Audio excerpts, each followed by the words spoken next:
Ciki mungkin seperti apa akhirnya menyempatkan waktu untuk datang ke ulang tahun Senang banget aku datang ke ulang tahunnya Akil sama Mahir yang ke-7 tahun, anaknya Ustadz Soulmate sama Kak April. Karena kan kita emang cukup akrab, terus udah gitu sempat udah lama gak ketemu, jadi kangen banget, jadi aku bela-belain datang. Terus udah gitu kan emang deket kan sebenarnya, nggak terlalu jauh-jauh banget dari aku, jadi aku langsung melancong ke sini gitu. Jadi happy banget, kayak apa namanya, ketemu lagi, ngobrol-ngobrol lagi gitu kan, karena kan dia sempet sibuk gitu, aku juga sempet sibuk, ketemu juga pas waktu lagi ada acara program sama Ustadz Soulmate-nya. Sama Kak Aprilnya udah lama banget gak ketemu, enggak sih, setahun yang lalu di ulang tahun aku malah ketemu, jadi pas banget setahun gak ketemu gitu. Tapi kesibukan sekarang seperti apa sih? Sekarang aku lebih ngelola usaha dari rumah, host live streaming di e-commerce. Mungkin pada tahu beberapa ibu-ibu, aku tuh selalu siaran malam atau pagi.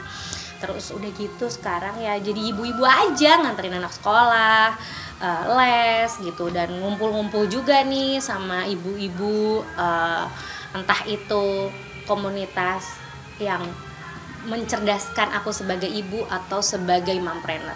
Kayaknya lebih ke situ aku sekarang gitu. Jadi emang lagi banyak ketemu orang untuk mengembangkan UMKM. Sudah berjalan berapa lama kamu itu? Kalau untuk aku sendiri dagang kan udah dari kecil.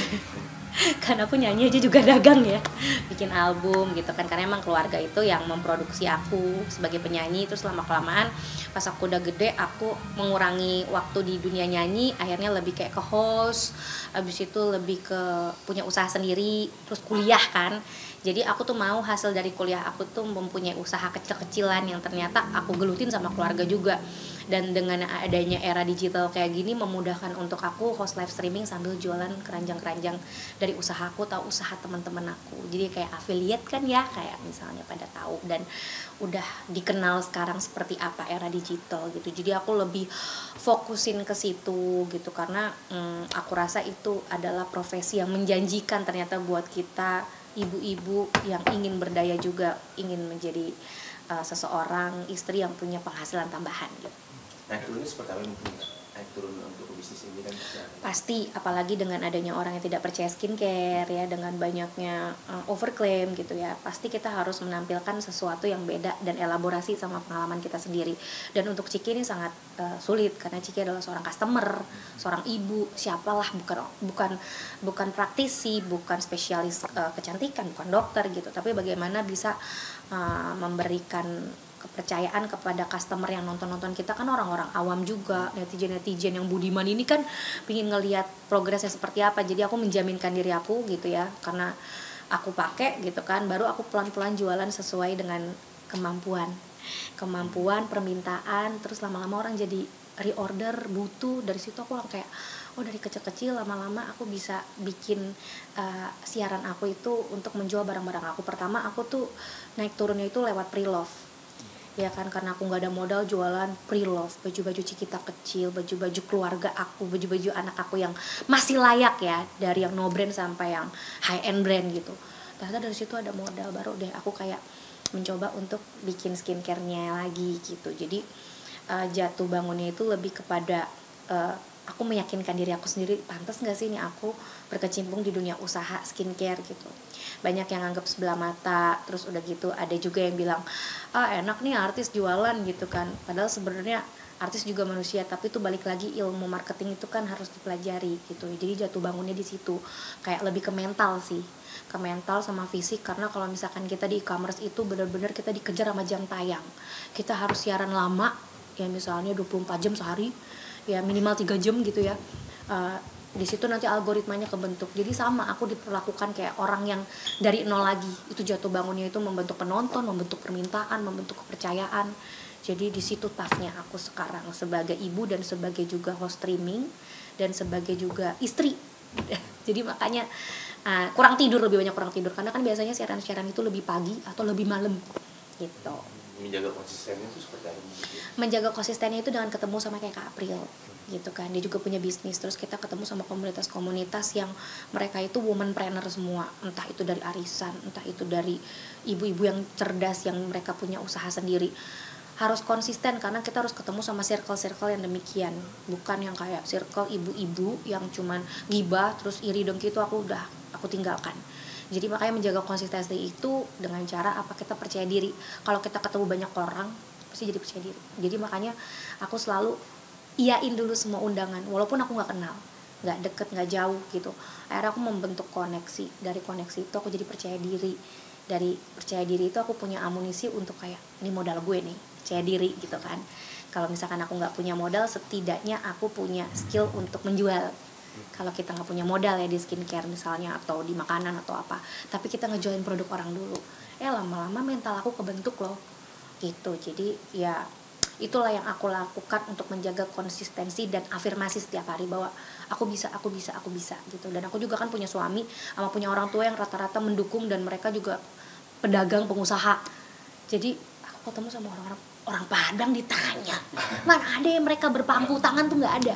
Jadi makanya bukan ngejar duit sih, tapi aku tuh kayak ngejar rutinitas aja. Nggak bisa diem aku orangnya kan, secara aku itu dari kecil itu udah bernyanyi. Nah, pikirnya kan itu hobi aja, ternyata hobi berbayar. Jadi bernyanyi biar dibayar, biar main gitu. Akhirnya ke bawah gitu sampai sekarang. Tapi ada targetnya sendiri nggak sih? Apa sih yang target dari Ciki sendiri?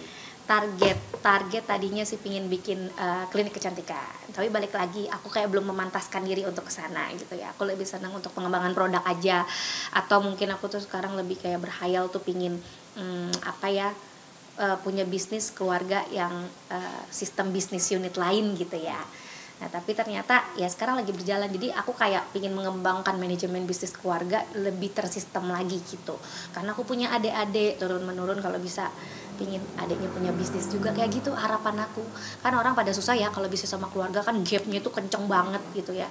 Apalagi kalau sama keluarga kan. Jadi makanya aku tuh punya impian supaya nanti turun-temurun adik-adik aku. Dan sekarang kan aku bikin skincare namanya Virologi, itu dari nama anak aku, Javier. Jadi aku tuh pingin nanti nurun ke anak gitu. Jadi ya pingin lebih kompak lagi sih harapannya sama keluarga yang lain gitu. Lebih ke sana sih, aku lebih ke keluarga mungkin karena udah nikah kali ya, dan punya anak satu. Jadi berpikirnya kayak sekarang kan semua bisnis bisa dijalani dari rumah, keluarga juga. Jadi saling tolong menolong gitu. Sudah mempersiapkan untuk hari tuanya nggak sih? Itu mempersiapkan hari tua, siap nggak siap? Pasti persiapan itu ada. Jadi makanya sekarang ini apalagi kita yang milenial nih ya kan, ya udah mau masuk di era 2025 ini ya, itu bener overconsumption itu ditunda dulu. Aku mau beli sesuatu atau berhutang dulu tuh aku tunda. Jadi makanya sekarang ini aku lebih kayak nge-manage untuk menjadi wanita yang bisa fokus sama satu bidang gitu. Jadi makanya karena aku ini orangnya apa aja bisa dikerjain, jadi tahun ini aku dibilangin sama orang tua aku, fokus sama satu gitu, jangan kerjain semuanya. Walaupun emang ladangnya banyak nih, cuman kadang-kadang aku tuh orangnya ini multitasking. Perempuan kan kayak gitu ya, multitasking. Jadi sekarang ini aku pingin lebih fokus. Kalau misalkan emang aku pinginnya di dunia perstreamingan, ya udah di streaming dulu. Karena dari streaming itu aku ngerasa kayaknya kalau orang titip keranjang sama gue terus gue ngejualin produk orang, jadi berkah deh. Jadi rezeki di mana-mana. Misalnya Mas punya UMKM salad buah, terus yang di sini ada makanan apa gitu, terus nanti nitip ke aku, terus aku dapat affiliate-nya gitu. Kayaknya beranak pinak itu.